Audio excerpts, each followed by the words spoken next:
Every sign that I see suggests that ETFs are buying, corporations are buying, and governments are buying. That's why I'm so bullish, but they have to keep buying in order for us to get to that $200,000 target.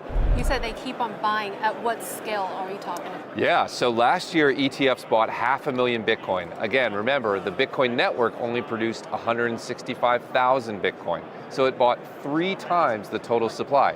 Corporations bought 250,000 Bitcoin. Governments, I think this year could buy a couple 100,000 Bitcoin. So I think if you look at those 3 sources, I think they'll buy more than 1 million Bitcoin this year. And where is it going to come from? The only place it can come from is people who already hold Bitcoin. The only way they will sell is if the price goes up. That's why I'm so bullish on the market. Sorry, government?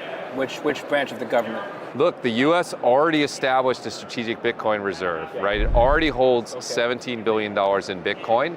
And the executive order from President Trump told the Secretary of Commerce and the Secretary of Treasury to figure out ways to acquire more Bitcoin without impacting the tax holder. How could they do that? They could sell some of the gold that the US has. They could sell other crypto assets that the US has and plow that into Bitcoin. I think we're going to see that happen this year. I think the US is going to increase, and not just the US.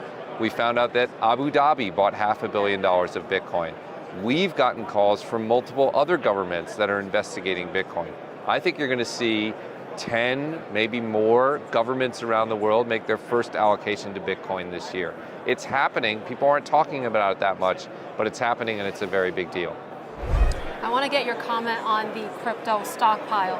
Why do you think they pick Solana, Ethereum, Cardano, and XRP? Yeah, first it's important to remember that there's a difference between the strategic reserve, which is Bitcoin only, and this crypto asset stockpile. My base case is that they looked at the market and they took the largest assets, right? Those are essentially the largest assets, excluding a few assets, excluding Binance Coin, excluding Tron. Doge. Excluding Doge, yes, they didn't want Doge. But it's maybe the largest sort of US-centric blockchains. I don't think there's more to it than that. But I think the strategic reserve is the big deal. The stockpile is just going to hold those assets. The strategic reserve, I think, is going to go out into the market and end up acquiring more Bitcoin. I think that's a very big deal. What is going to happen once we have a recession?